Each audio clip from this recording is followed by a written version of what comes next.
Hi అండి. Welcome back to my YouTube channel Kavya diaries.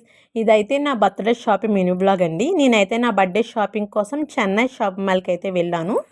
Almost నేను వేసుకునే ప్రతి డ్రెస్ కూడా చెన్నైలోనే తీసుకుంటానండి. చెన్నైలో కలెక్షన్ అయితే చాలా బాగుంటుంది. అండ్ మా ఫ్యామిలీకి అయినా కూడా నేను మ్యాక్సిమం చెన్నైలోనే షాపింగ్ చేస్తాను. ఇంక నేను వెళ్ళింది శ్రావణ మాసంలో కాబట్టి ఫుల్ రష్ అయితే ఉన్నారు. చాలా కలెక్షన్ కూడా వచ్చింది, న్యూ కలెక్షన్ అయితే. ఇంక నాకైతే ఆఫ్లైన్ షాపింగ్ కన్నా ఆన్లైనే ఎక్కువ ఇష్టమండి. ఎందుకంటే ఆఫ్లైన్లో చాలా డ్రెస్సెస్ చూపిస్తారు కదా, నేనైతే ఫుల్ కన్ఫ్యూజ్ అయిపోతాను, ఏం తీసుకోవాలో అర్థం కాదు. ఈ డ్రెస్ అయితే ట్రయల్ వేసాను, నచ్చి. బట్ ఇది టూ లాంగ్ అయ్యింది, ఇంకా లూజ్గా కూడా అనిపించింది.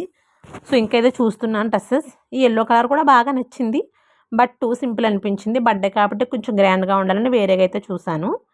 ఇంకా నా పాటికి నేను షాపింగ్ చేసుకుంటుంటే మా బుడ్డోడి ఇలా బాస్కెట్ అయితే ఆడుకుంటున్నాడు. ఇంకా డైలీ వేర్ టాప్స్ కూడా కొన్ని తీసుకున్నానండి. ఇంకా సింపుల్గా నా షాపింగ్ అయితే కంప్లీట్ అయిపోయింది. ఇంక నేనైతే ఇలా బ్యాగ్స్ చూపిస్తున్నాను కదా, ఇంకా మా బుడ్డోడు కూడా నన్ను చూసి ఇమిటేట్ చేస్తున్నాడు. మీకు కనుక నచ్చినట్టయితే please like and subscribe. Bye.